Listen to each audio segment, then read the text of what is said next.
lá em Nova York. E uma primeira expectativa que se tem é justamente com o tradicional discurso de abertura brasileiro, né? Então, o presidente Jair Bolsonaro fica com essa tarefa de abrir a Assembleia Geral das Nações Unidas. Expectativa de que ele defenda a postura do governo no combate à pandemia, a política ambiental brasileira. Esse é um ponto que a gente sabe que é bastante sensível. Vamos fazer nosso esquenta aqui para entender em que situação Bolsonaro chega para a Assembleia da ONU. A gente conversa com o professor de Relações Internacionais da Universidade Estadual do Rio de Janeiro, Maurício Santoro. Professor, boa tarde, obrigada por conversar conosco. São vários pontos ali que são esperados nesse discurso do presidente Jair Bolsonaro, mas ele é conhecido pelo improviso.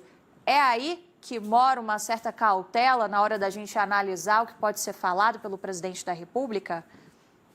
Boa tarde, Isabel. Exatamente, né? O problema para o presidente brasileiro está nessa improvisação constante e numa certa tendência que Bolsonaro tem de não levar em conta orientações e conselhos dos seus assessores mais qualificados. Então, qual é o desafio para Bolsonaro na Assembleia Geral da ONU? Ele vai falar para o público internacional num cenário diplomático muito pior, muito mais complicado do que ele teve 2 anos atrás. Ele perdeu o seu principal aliado internacional, o ex-presidente americano Donald Trump, e o Brasil enfrenta agora uma onda de críticas pela maneira como o governo Bolsonaro tem gerido a resposta à pandemia, com quase 600 mil mortos na cifra oficial, e pelo aumento dos crimes ambientais, em particular o desmatamento e as queimadas na Amazônia e no Cerrado. E é fundamental para a comunidade internacional a preservação desses 2 biomas para conter o aquecimento global. Então, é um Brasil muito sujeito a críticas, muito pressionado, que o presidente Bolsonaro vai representar na Assembleia Geral da ONU. Bom, num contexto em que, por exemplo, quando o Biden ainda era candidato à presidência lá dos Estados Unidos, ele, em debates, chegou a citar ali o governo brasileiro, chegou a citar questões ambientais, e agora a coisa muda justamente porque ele se tornou o presidente dos Estados Unidos, o anfitrião do evento, né, no sentido geográfico, pelo fato da Assembleia estar sendo realizada nos Estados Unidos, em Nova York. O presidente Jair Bolsonaro prometeu falar também sobre marco temporal, e isso tem relação, por que não, com a questão ambiental, e a gente sabe qual é a defesa que o presidente da República faz em relação a esse assunto. Isso, inclusive, pode aparecer nessas agendas bilaterais que ele tem com alguns presidentes ou líderes de alguns países, professor.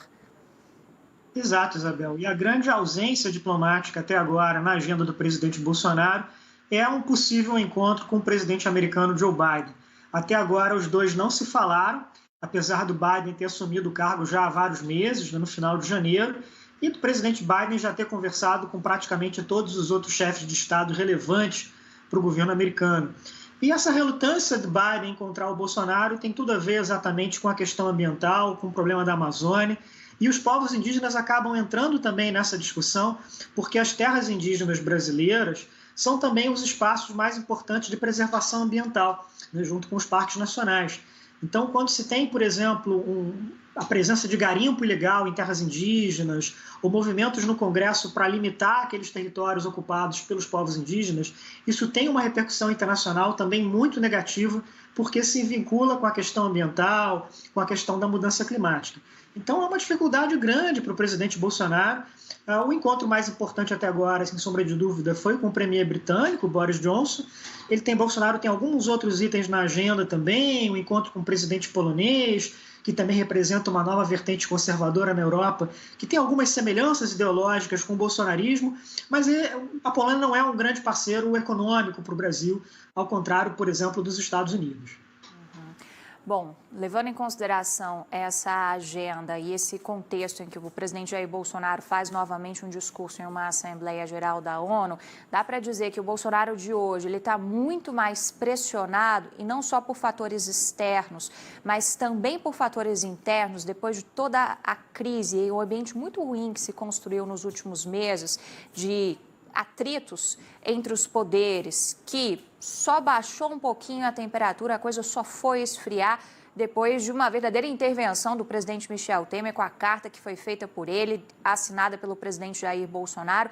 Dá para dizer que a cobrança é interna também? Vai ser uma mensagem que o presidente Jair Bolsonaro vai ter a chance de adotar um tom mais ameno, que é justamente algo que ele não é conhecido por fazer?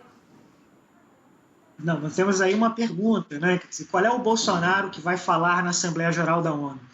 É o Bolsonaro do 7 de setembro, com um discurso muito crítico de instituições democráticas, como o Congresso, o Supremo Tribunal Federal, insuflando caminhoneiros, outros grupos? Ou vai ser, por exemplo, o Bolsonaro da cúpula dos BRICS, de alguns dias atrás, com um discurso muito moderado, ressaltando a importância da parceria com a China? Faria sentido para o presidente Bolsonaro um discurso mais moderado, porque ele enfrenta um cenário muito adverso, tanto em termos internacionais quanto em termos domésticos, da queda da sua popularidade. Mas não necessariamente vai ser esse caminho da moderação a trajetória escolhida pelo presidente.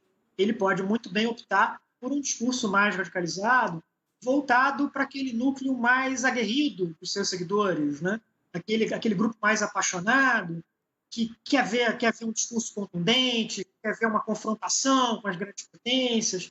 É possível que, por razões de política doméstica, o presidente Bolsonaro escolha por privilegiar esse tipo de interlocução.